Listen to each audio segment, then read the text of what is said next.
Episode की शुरुआत में फूड स्टॉल पर खड़े एक बॉय को दिखाया जाता है जिसका नाम पियानो होता है। वो काफी सारी गर्ल्स का ड्रीम बॉय रहता है। अभी भी इसके पास इसे दूर दूर से छुप छुप कर देखती कुछ गर्ल्स का ग्रुप आकर डिफरेंट डिफरेंट प्रेजेंट्स देता है, पर पियानो कुछ अलग किस्म का ही बंदा होता है। वो इन सभी गर्ल्स को इसके लिए नेक्स्ट टाइम प्रेजेंट्स लाने से मना कर देता है कि ये सब इसकी गर्लफ्रेंड को बिल्कुल भी पसंद नहीं है और बेचारी गर्ल्स जस्ट लाइक वो तो गलत जगह पर हाथ जा मारा है। ये सीट तो पहले से ही फिल है। बेचारी गर्ल्स का दिल टूट जाता है, पर पियानो टूटे दिल पर मरहम लगाना भी बहुत अच्छे से जानता है। तो वो इन गर्ल्स को अपने स्टॉल पर अपने हाथ के बने हुए हॉट डॉग्स पकड़ाकर खुशी खुशी वहाँ से वापस फेंक देता है। और इसी फूड स्टॉल पर पियानो के बगल में खड़ा इसका बेस्ट फ्रेंड लाइक ब्रदर अपने चांग चाओ भाई साहब, इनको एक बार फिर से जानना था कि आखिर पियानो के अंदर ऐसा कौन सा मैग्नेट फिट है कि क्या बॉयज और क्या ही गर्ल्स को उसने अपना दीवाना बना रखा है। और एक हम हैं कि हमारी तरफ तो कोई गर्ल आंख उठाकर भी नहीं देखती है। और पियानो जिसे कि सब लोग प्यार से आनो आनो बोलते हैं, वो से कहता है कि बस कभी गुरूर नहीं किया, गुड लुकिंग हूँ ना इसलिए। और जहाँ तक रही तुम्हारी बात, मुझे लगता है तुम्हें गार्ड के साथ थोड़ी बनाकर रखनी पड़ेगी। थोड़ा गार्ड को मक्खन मक्खन लगाओ, वरना मुझे लगता है कि सारी लाइफ तुम्हें ट्रू लव का वेट ही करते रहना होगा। अभी इन दोनों के बीच में हंसी मजाक ऐसे ही चल रहा होता है। तभी अम्यूजमेंट पार्क के बाहर लगे इनके फूड स्टॉल के सामने इनको एक बहुत ही जबरदस्त किस्म की लड़ाई देखने को मिलती है, जिसमें एक तरफ तो एक बॉय था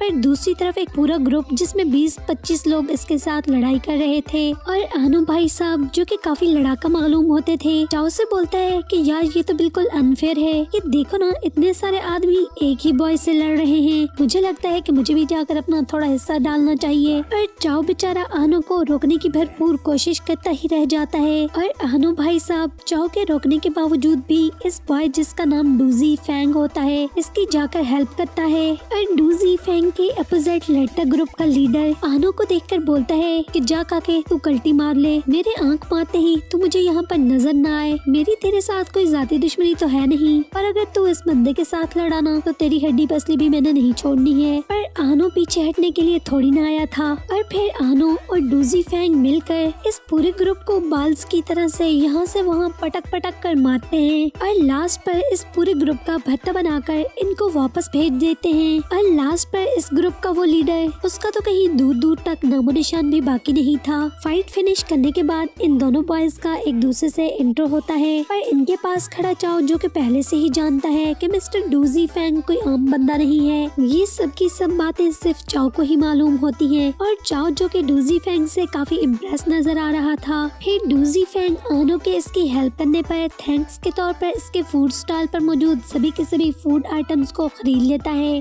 थोड़ी देर बाद ही आनो और चाओ को डूजी फैंग के ऑफिस में हाजिरी लगवाने के लिए बुलाया जाता है। तब आनो चाओ को बोलता है कि यार वैसे तुझे क्या लगता है कि जी फैंग ने इनको यहाँ पर किस लिए बुलाया होगा। तो चाओ से बोलता है कि जस्ट चिल करो बेबी, पक्का वो हमें ना तो जेल भेजने वाला है और ना ऊपर पहुँचाने वाला है, बाकी तो मिलने के बाद ही पता चलेगा। तो आनो चाओ की बातें सुनकर इससे बोलता है कि तुम ऐसे क्यों इसका नाम ले रहे हो जैसे वो कोई ट्राइड मेंबर हो या फिर काफी रिच और इस जगह का ऑनर हो, क्योंकि आनो को जी फैंग के बारे में कुछ भी पता नहीं था। तो चाओ से बोलता है कि वो सचमुच का ट्राइड बॉस ही है और इस जगह का ऑनर भी है। आनो को पता नहीं था कि जी फैंग इनके पीछे खड़ा सारी बातें सुन रहा है। तो वो ऊंचे से बोलता है मुझे क्या होगा कहीं का बॉस। तभी जी फैंग भी इनके पास आकर एमी से एक कॉन्ट्रैक्ट लाने को बोलता है और इन दोनों को अच्छे से रीड करके इस पर साइन करने को कहता है। ये कॉन्ट्रैक्ट जी फैंग ने आनो के फूड स्टॉल को अपने अम्यूजमेंट पार्क के अंदर बगैर किसी रेंट के लगाने के लिए बनाया था। तो आनो फौरन से जी फैंग से इस मेहरबानी की वजह पूछता है। तो जी फैंग आनो को बताता है कि वो ये सब कुछ सिर्फ आनो की हेल्प करने के लिए कर रहा है, क्योंकि इसका फूड स्टॉल अम्यूजमेंट पार्क के बाहर जिस जगह पर लगा हुआ है वो एक गैर कानूनी जगह है, जहाँ पर पुलिस किसी भी वक्त आकर छापा मारकर इसके फूड स्टॉल को हटाकर तोड़ फोड़ सकती है। और फिर जी फैंग का एक रूल है कि जो भी इसकी मुश्किल में हेल्प करता है वो इसको इससे बढ़कर रिटर्न करता है। पर इसकी ये बात आनो को बिल्कुल भी पसंद नहीं आती है। वो बोलता है कि सुनो, अपना भी एक असूल है कि अपन कभी रिटर्न की नीयत से किसी की हेल्प नहीं करता है। और जैसे ही आनो वहाँ से वो जगह छोड़कर जाने लगता है तो डूजी फैंग उसको रोक लेता है और उसके काफी करीब आकर उसे बोलता है कि अच्छा तो फिर मैं क्या समझूं कि तुम मेरे मुंह पर ही रिजेक्शन मार कर जा रहे हो। चाओ बेचारा पीछे से आनो को बोलता है कि ऐसा मत करो, ऐसा मत करो, एक्सेप्ट कर लो ना,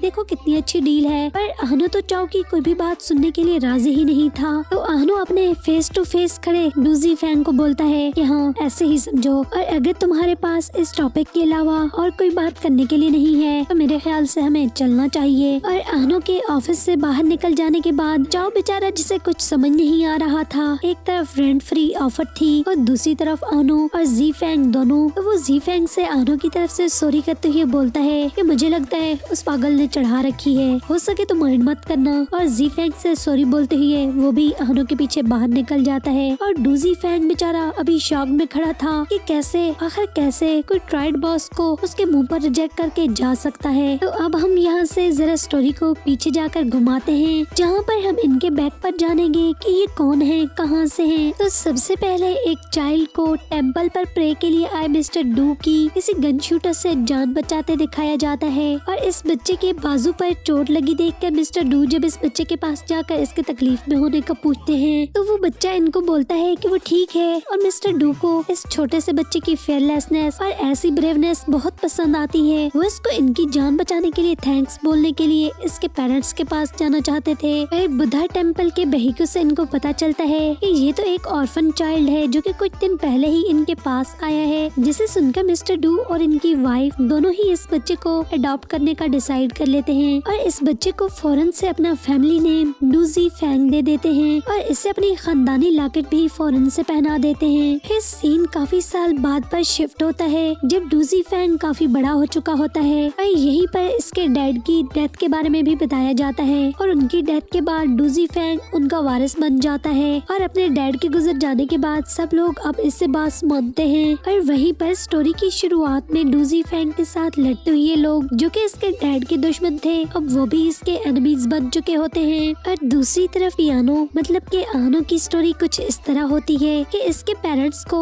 इनकी काफी ज्यादा वेट करने के बाद बेबी की खुशी मिलती है, तो इसके पेरेंट्स की विश होती है और इनके फॉर्चून टेलर ने भी इनको बताया इनका बहुत ही हेल्दी बेबी बॉय होगा। और वो फॉर्चून टेलर असल में एक झूठा और फ्रॉडी शख्स होता है। तो आहनो भाई साहब के पैदा होने पर इसके पेरेंट्स को पता चलता है कि वो तो एक बेबी गर्ल है जो कि अनहेल्दी है, तो वो इस फ्रॉडी फॉर्चून टेलर के पास जाते हैं और इससे काफी लड़ाई करते हैं कि उसने इनसे झूठ बोला। उन्होंने कहा कि ये एक हेल्दी बेबी बॉय होगा, पर बिल्कुल ही अपोजिट, ये तो अनहेल्दी बेबी गर्ल है। पर वो फॉर्चून टेलर काफी चालाक होता है, वो उसके पेरेंट्स को एक बार फिर से अपनी बातों से बहला फुसला लेता है और इनको बोलता है कि अगर अपनी बेबी गर्ल को वो गर्ल की तरह बड़ा करेंगे तो इसकी 2 साल के बाद ही डेथ हो जाएगी, पर अगर वो इसे बॉय के जैसा बड़ा करेंगे तो वो इनके लिए हर तरह से लकी होगी। और इसके 26 ईयर का होने के बाद अपनी खुशकिस्मती को इन पर छप्पर फाड़ कर बरसते हुए देखेंगे, पर इसके लिए जरूरी है कि वो ये बात सबसे छुपा कर रखें। इवन के आहनो के 26 ईयर होने से 1 सेकंड भी पहले किसी को इसके बेबी गर्ल होने का पता चल गया तो इसकी फौरन से डेथ हो जाएगी। और अब आहनो के पेरेंट्स ये तो बिल्कुल भी किसी सूरत नहीं चाहते थे, चाहे इनका बेबी बॉय होता या फिर बेबी गर्ल, कि उसकी डेथ हो जाए। असल में तो वो फॉर्चून टेलर इतने लंबे अरसे के लिए अपनी जान छुड़ा रहा था और आहनो बेचारी जिसके सारे का सारा चाइल्डहुड उस फ्रॉडी फॉर्चून टेलर और इसके पेरेंट्स के सुपरस्टिशियस होने ने बर्बाद कर दिया था। और फिर जब सीन शिफ्ट होता है इसके बड़े होते हुए, तो बेचारी अपनी कहानी सुनाते सुनाते साथ में बताती है कि उसे तो अब यूं लगता है कि जैसे अब उनके अंदर सिवाय मेन पार्ट के और बाकी सब का सब मेल के जैसा ही फिट हो चुका है। और फिर आहनो के गर्ल होने वाली बात इसके पेरेंट्स ने फॉर्चून टेलर के कहने पर, और आहनो खुद जिसे कि उसके पेरेंट्स काफी अजीज थे, उसने ये बात सभी लोगों से अभी तक छुपा कर रखी हुई थी। मे बी इनकी फैमिली में ये बात किसी और को भी पता हो, पर सभी लोगों को बाउंड किया जाता है कि इस बात को किसी सूरत भी बाहर न निकाला जाए। तो आगे की स्टोरी देखते हैं। ज़ीफेंग की मॉम और इसकी सिस्टर्स डू ज़ीहान स्पा के बाद इनके अम्यूजमेंट पार्क में वापस आ रही होती हैं। इनकी बातों से पता चलता है कि मिस फैंग और डू ज़ीहान की मॉम अपनी ब्यूटी और यंग लुक्स को लेकर काफी पॉजिटिव है। इवन कि वो अपने आसपास के सभी लोगों को इसे आंटी या फिर मॉम कहने के बजाय सिस्टर फैंग कहने को बोलती है। और डू ज़ीहान बेचारी जिसे कि अपने भाई ज़ीफेंग के जैसे किसी मिस्टर परफेक्ट की तलाश है। चाओ और आहनो भी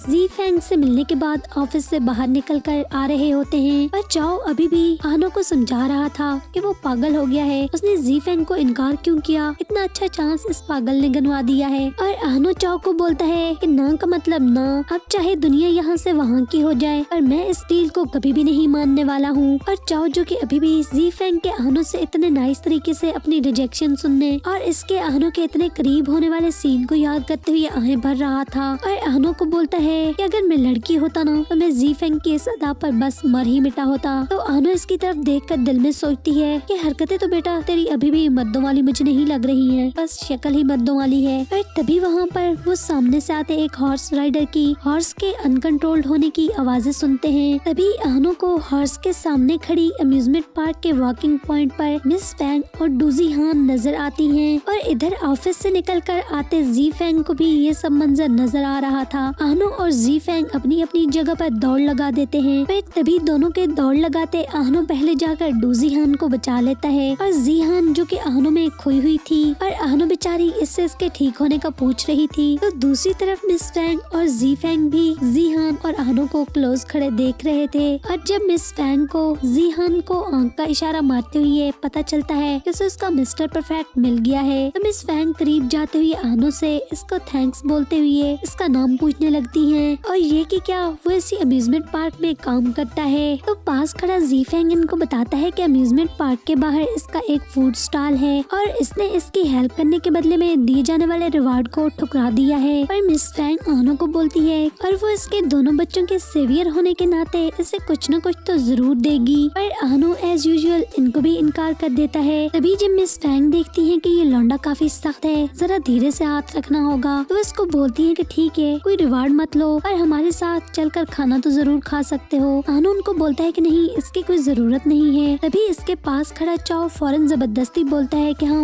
वो लोग चलेंगे। चाओ उसके कान में बोलता है कि पागल हर बार ऐसे इनकार करना अच्छा नहीं होता है, कौन सा हम पर किस्मत रोज रोज मेहरबान होती है। तो आहनो चाओ की बात मानकर इनके साथ चलने के लिए राजी हो जाता है और मिस फैंग आहनो और चाओ को अपने साथ फैमिली डिनर के लिए घर पर ले आती है और जी हान जिसे आहनो को देख आसपास की कुछ खबर ही न थी मिस फैंग इसे बोलती है कि बेटा इसे देखते रहने से तेरी आंखें तो जरूर ठंडी होंगी पर तेरा पेट नहीं भरेगा ना, तो चलो पहले कुछ खा लो, बाकी तेरी मम्मी है ना संभाल लेगी। बस तो अपनी मम्मी का कमाल देखती जा कैसे इस लोंडे को तेरा गुलाम बनाती है। और मिस फैंग एक बार फिर से आहनो से इसको रिपेयर करने वाली बात छेड़ देती है और वो इसको इनकार कर देता है कि ये खाना ही इसके लिए काफी है। मिस फैंग ये सब सुनकर बोलती है कि अच्छा तो घी सीधी उंगली से नहीं निकला, कोई बात नहीं, मेरा नाम भी मिस फैंग है, उंगली टेढ़ी करके घी निकालना भी अच्छे से जानती है। और फिर दोनों माँ बेटी बारी बारी इमोशनल सीन क्रिएट करते हुए आहनो को बोलती है कि क्या इसे पता है जी फैंग का डू फैमिली का वारिस होने की वजह से बचपन से कोई दोस्त ही नहीं रहा है, कोई इसके दुख सुख शेयर करने वाला ही नहीं है, तो क्यों ना आहनो जी फैंग का भाई और दोस्त बन जाए। और आहनो के फेस पर कोई एक्सप्रेशन न देखकर चुपके से इस ड्रामे को देख जी फैंग भी बोलता है कि बस माँ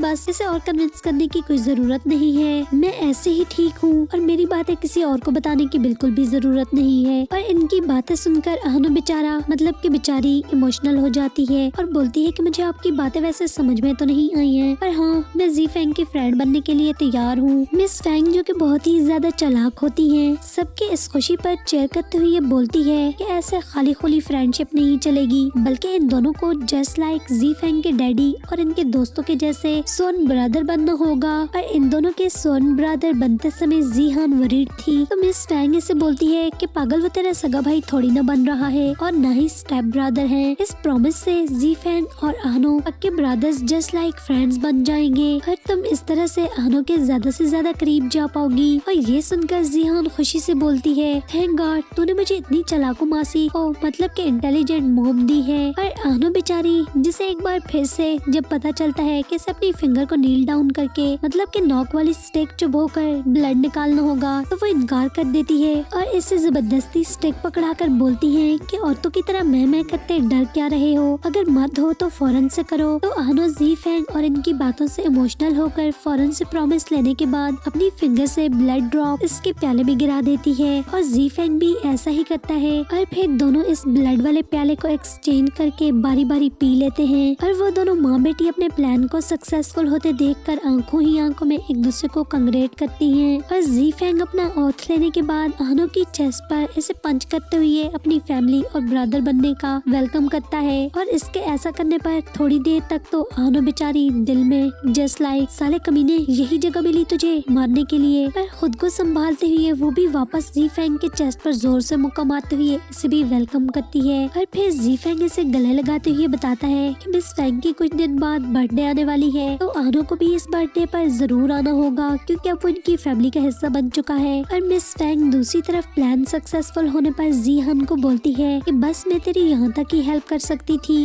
और मैंने कर दी, अब आगे तेरा काम है और अब मुझे अपनी कारकर्दगी से डिसअपॉइंट मत करना। और जीहान जस्ट लाइक के आप फिक्र मत करो, आपकी ही बेटी हूँ, आनो को अब भागने नहीं दूंगी। अगर वीडियो पसंद आई है तो वीडियो को लाइक और शेयर कर देना और हाँ, कमेंट में जरूर बताना कि आपको मेरी एक्सप्लेनेशन कैसी लगती है। अगर अभी तक आप लोगों ने मेरे चैनल को सब्सक्राइब नहीं किया है मजीद वीडियोस के लिए, तो सब्सक्राइब के बटन को दबाकर साथ दिए गए बेल आइकन को भी प्रेस कर देना और ऑल के ऑप्शन को जरूर सिलेक्ट करना, जिससे होगा ये कि आपको मेरी वीडियोस के सभी नोटिफिकेशंस जल्द से जल्द मिल पाएंगे और आप लोग मेरी सारी वीडियोस को टाइमली देख पाएंगे। तो आज के लिए बस इतना ही था, फिर बहुत जल्द मिलेंगे। Thanks for watching guys.